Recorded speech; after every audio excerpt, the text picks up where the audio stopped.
ಕಾಮಕರಿಗೆ ಇನ್ನೂ ಒಂದು ಕಡಿವಾಣ ಹಾಕಕ್ಕಾಗಿಲ್ಲ ನಮ್ಮ ಸರ್ಕಾರದ ಪೊಲೀಸ್ ಡಿಪಾರ್ಟ್ಮೆಂಟ್ ಒಂದು ಉಗಿರಿ ಸರಿಯಾಗಿ ಆ ಹೆಣ್ಣು ಮಗಳು ಕಾಣಿಸ್ತಾ ಇಲ್ಲ. ಒಂದು ಮಿಸ್ಸಿಂಗ್ ಕೇಸ್ ಬರುತ್ತೆ.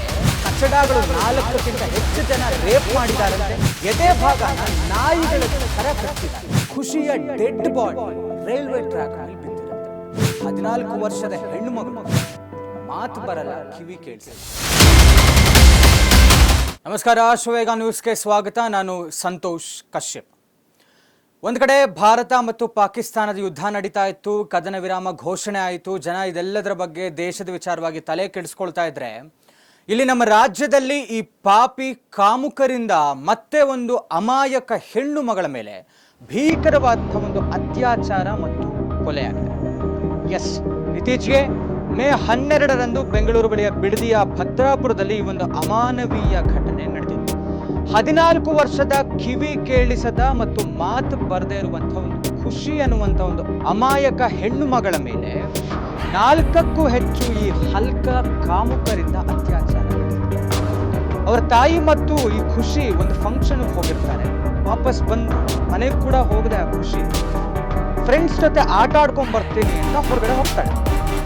ಸಾಯಂಕಾಲ 7 ಗಂಟೆ ಆಗುತ್ತೆ, 8 ಗಂಟೆ ಆಗುತ್ತೆ, ಖುಷಿ ವಾಪಸ್ ಇವ್ರ ಅಮ್ಮಗೆ ಒಂಚೂರು ಗಾಬರಿ ಆಗುತ್ತೆ, ಬರಬಹುದೇನೋ ಅಂತ ಸ್ವಲ್ಪ ಕಾದು ನೋಡ್ತಾರೆ. ಆದ್ರೂ ಕೂಡ ಬರ್ದೇ ಇರೋದನ್ನ ನೋಡಿ ಅಲ್ಲಿ ಸುತ್ತಮುತ್ತ ಇರೋ ಜನಕ್ಕೆಲ್ಲ ಒಂದು ಸ್ವಲ್ಪ ಹುಡುಕಾಟ ನಡೆಸ್ತಾರೆ. ಆದ್ರೂ ಕೂಡ ಖುಷಿ ಎಲ್ಲೂ ಸಿಗಲ್ಲ. ಆಮೇಲೆ ಏನ್ ಮಾಡ್ತಾರೆ, ಈ ಭದ್ರಾಪುರ ಜ್ಯೂರಿಸ್ಡಿಕ್ಷನ್ ಪೊಲೀಸ್ ಸ್ಟೇಷನ್ ಹೋಗ್ತಾರೆ, ರಿಪೋರ್ಟ್ ಮಾಡ್ತಾರೆ ಈ ತರ ಒಂದು ಖುಷಿಯನ್ನು. ಆದ್ರೆ ದುರಾದೃಷ್ಟ ಏನು ಅಂತ ಹೇಳಿದ್ರೆ, ಈ ಪೊಲೀಸ್ ಡಿಪಾರ್ಟ್ಮೆಂಟ್ ಈ ತರದಕ್ಕೆ ಯಾವ ಕಾಲದಲ್ಲೂ ಸ್ಪಂದಿಸಲ್ಲ. ಅದು ಯಾಕೆ ಅಂತ ಅರ್ಥ ಆಗಲ್ಲ ನಮಗೆ. ಹಾಗಾದ್ರೆ ಹೆಣ್ಮಕ್ಳು ಸತ್ರೆ ಈ ತರ ಏನಾರ ಆದ್ರೆ ಅವ್ರು ತಲೆ ಕೆಡ್ಸ್ಕೊಳಲ್ವಾ? ಅದೇನಿದ್ರು ಅವ್ರ ಮನೆ ಹೆಣ್ಮಕ್ಳಿಗಾದ್ರೆ ಮಾತ್ರನಾ ಅಂತ. ಆ ಹೆಣ್ಣು ಮಗಳು ಕಾಣಿಸ್ತಾ ಇಲ್ಲ, ಒಂದು ಮಿಸ್ಸಿಂಗ್ ಕೇಸ್ ಬರುತ್ತೆ. ಪೊಲೀಸ್ ಯಾವುದೇ ರೀತಿಯಾದಂತಹ ಒಂದು ಸಹಕಾರ ಕೊಡೋದಿಲ್ಲ. ಸೊ ಸರಿ ಆಯ್ತು ಅಂತ ಇವ್ರು ವಾಪಸ್ ಬರ್ತಾರೆ, ಮತ್ತೊಂದು ಸ್ವಲ್ಪ ಹುಡುಗಾಟ ನಡೆಸ್ತಾರೆ, ಆದ್ರೂ ಕೂಡ ಸಿಗಲ್ಲ. ಸರಿ ಅಂತ ಮನೆಗೆ ಹೋಗ್ತಾರೆ ಖುಷಿಯವ್ರ ತಾಯಿ. ಬೆಳಗ್ಗೆ 6 ಗಂಟೆ ಹೊತ್ತಿಗೆ ಅವ್ರ ಮನೆ ಪಕ್ಕದ ಒಬ್ಬ ಹುಡುಗ ವಾಕಿಂಗ್ ಹೋಗಿರ್ತಾರೆ. ವಾಕಿಂಗ್ ಹೋದಾಗ ಅವ್ರ ಮನೆಯಿಂದ ಅಂದ್ರೆ ಖುಷಿ ಮನೆಯಿಂದ 100 ಮೀಟರ್ಸ್ ದೂರದಲ್ಲಿ ಖುಷಿಯ ಡೆಡ್ ಬಾಡಿ ರೈಲ್ವೆ ಟ್ರ್ಯಾಕ್. 14 ವರ್ಷದ ಹೆಣ್ಣು ಮಕ್ಕಳು, ಮಾತು ಬರಲ್ಲ.